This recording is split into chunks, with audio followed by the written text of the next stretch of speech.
Hi there. I mentioned in my last video that I'd show you my Japanese garden. I've made some videos of myself making some parts of the garden, and I'll explain what I did to get it to the finished garden. This is a photo before starting. It actually had a lot of rubbish also there, which was waiting for a truck to collect for disposal. After the rubbish had been collected, the ground was cleared and levelled. The brown pebbles and the other rocks and round pavers were collected for later use and moved out of the way. In the past, for my pebble paths, I've used weed barrier fabric to lay before putting the pebbles down, and you can see one strip of it still to be moved on the left-hand side. This is supposed to stop the weeds, but that's not been very successful for me in my other areas, so I decided to put some cement down for this garden. I mixed cement and sand and put a thin layer over the top of the sand.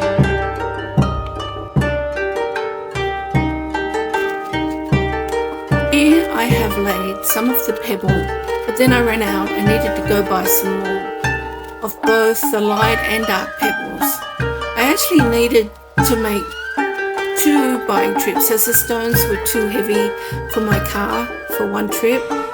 The pebbles then needed to be levelled out. I was thinking of doing the raked effect, but the white pebbles that I bought were too big for that, so they are natural.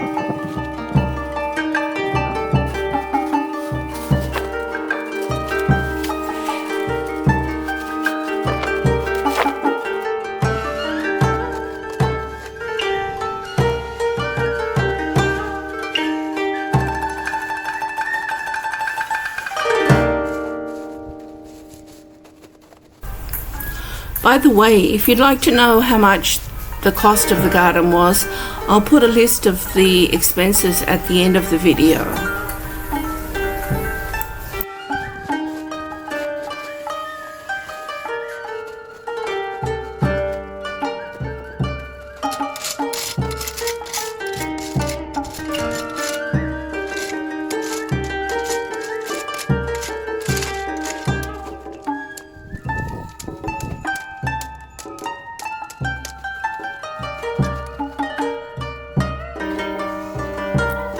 The next thing to do was to put the Japanese stone house in.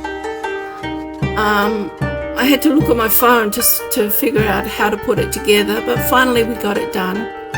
I had to wait a few days for the waterfall to arrive. This came with a solar pump. The only problem is that it only works when there is direct sunlight. So if it is cloudy or even a light haze over the sun, it will not flow. That's not really great here because during the cool season we have a lot of pollution and there's always a haze, so I'm thinking it won't work during that period.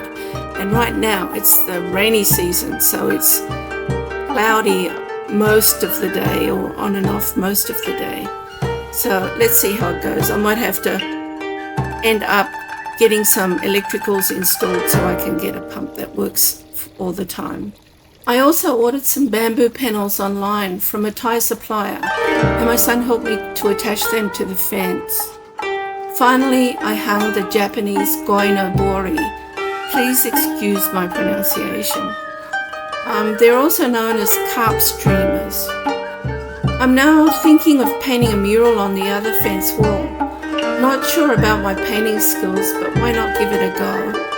The worst thing is that I'll need to buy some more green paint to paint over it. Here's the cost breakdown for the garden. As you can see, the main cost items were the pebbles, the waterfall and the bamboo panels. The total was 11,683 baht or 501 Australian dollars. I think that's fairly expensive by Thai standards when you think of our minimum wage and the average income in Thailand. I'm not sure how that compares to where you live, so let me know what you think in the comments.